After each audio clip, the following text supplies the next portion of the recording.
Chapter 11. Dunfin already knew where she was by Lake Marley, for her parents lived on a skerry further out, on the edge of the archipelago, and now she kindly invited the wild geese to her home so that she could show her family she was alive. No one could be gentler than the little gray goose. "When she asks for something, not even a caw can say no," said Martin, and it would only delay their journey by one day. They set off and flew east across Lake Marley. The further east they went, the more lively the lake became, and the more buildings there were on the shores. The boy was looking down on all the strange little villas when Dunfin let out a cry. "There's the town that swims on the water. Now I know where I am." At first, Nils could see nothing but mists, and here and there a tall spire protruding. But when he got closer, the mists rose, and he could just see roofs and gables and houses with rows and rows of windows. He realized he was above a large town. It looked almost enchanted in the swirling mist colored by the light of the morning sun. When the geese came to Dunfin's island, her parents were delighted to find their daughter in this crowd of strange birds. The wild geese were so well received, they decided to stay there overnight.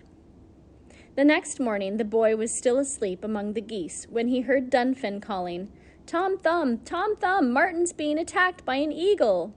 Like lightning, Nils leapt up onto Dunfin's back, and they found Martin battling away with a golden eagle, bleeding and ruffled, but still fighting bravely. The boy realized he could do nothing himself, and that help was needed. "Quick, Dunfin, call up a caw and the wild geese." The eagle at once stopped and let Martin go. "Greetings to a caw from Gorgo the eagle, and tell her I never expected to meet her or her flock out here on the edge of the archipelago," he said, then swerved swiftly away. Nils could only stare after him in bewilderment. A caw wouldn't explain who Gorgo was. She called the flock together, and they were soon all on their way over the little island. Then suddenly a gull swooped down on the big white gander, grabbed the boy, and flew away with him in its beak. There was a wild chase over the islands, and in their fervor the geese didn't notice they were above a boat where a fisherman was sitting with a gun in his hand. He fired a shot, and at that moment the gull opened his beak and dropped the boy into the sea. Nils Holgersson was lying at the bottom of a basket, bound hand and foot, the lid firmly closed. He was quite worried because he didn't know what was going to happen. All he knew was that the fisherman was taking him somewhere. The fisherman suddenly stopped and asked someone whether the supervisor was at home. "I think so," said an old man's voice. "What have you got today, then? A fine live seabird, as usual?" "See for yourself, and tell me what I can ask for this joker," said the fisherman, opening the lid. The boy looked up in terror at a bearded old face. "What on earth? How did you get a hold of that?" said the man, starting back. "Are you afraid of him?" laughed the fisherman, closing the lid and putting the basket down on the ground. "He came all by himself, straight out of the sky. I took my gun with me when I went fishing this morning, and I'd hardly set out before I saw some wild geese and fired off a shot. I didn't hit anything, but instead this creature came tumbling down, and all I had to do was fish him out with a net." "Surely you didn't shoot him?" the old man said anxiously. "No, he's all right, but he was rather stunned at first, so I took the opportunity to tie him up so he couldn't escape. I at once thought of Dr. Hazelius here at Skansen might like him." The boy had heard about Skansen, where everything old and good from all over the country had been assembled. Peasants' cottages, manor houses, charcoal burners' cabins, and clock towers, household goods, and national costumes of all kinds. You could look at wild as well as tame animals there, too.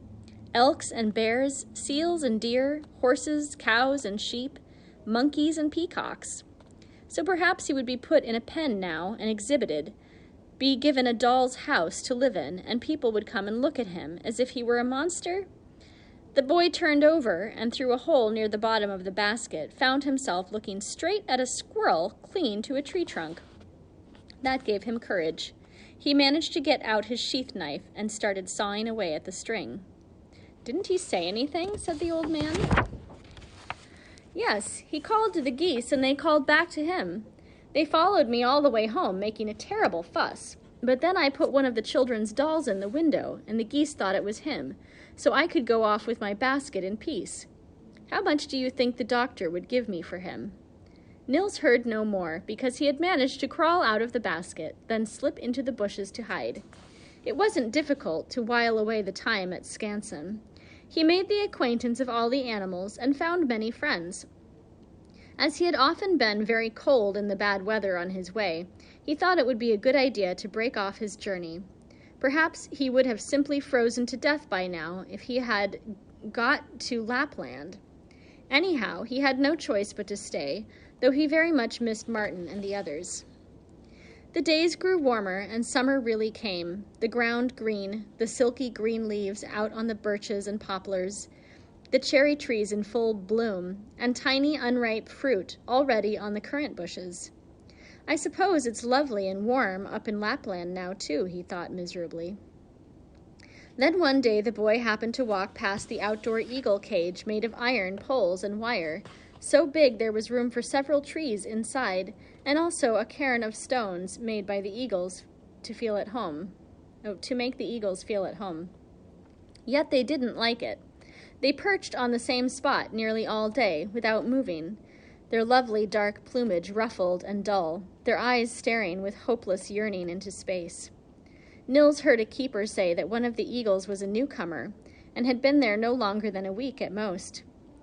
This new one was just as immobile, but his plumage was still shiny and beautiful. Then suddenly the boy knew who it was. "Gorgo! Gorgo!" he called from down on the ground. The eagle was so drowsy he could hardly lower his eyes. "Who is that calling me?" he asked feebly. "Gorgo, it's Tom Thumb, who flies with the wild geese. Don't you remember me?" "Have they caught a caw, too?" the eagle asked, as if trying to collect his wits after a long sleep. "No, all the others are probably fit and well up in Lapland by now. I'm the only one who has ended up here. Can I help you in any way, Gorgo?" "Don't disturb me, Tom Thumb. I sit here dreaming I'm hovering freely around in space. I don't want to be awake." "No, Golden Eagle, you must move and take note of what's going on. Otherwise you'll become as miserable as the others." "I wish I was like them," said the eagle. "Nothing can disturb them any longer." The boy walked thoughtfully away. When night came, a faint scraping noise could be heard on the roof of the eagle's cage. Gorgo woke and raised his head to see the boy clinging to the wire and filing away.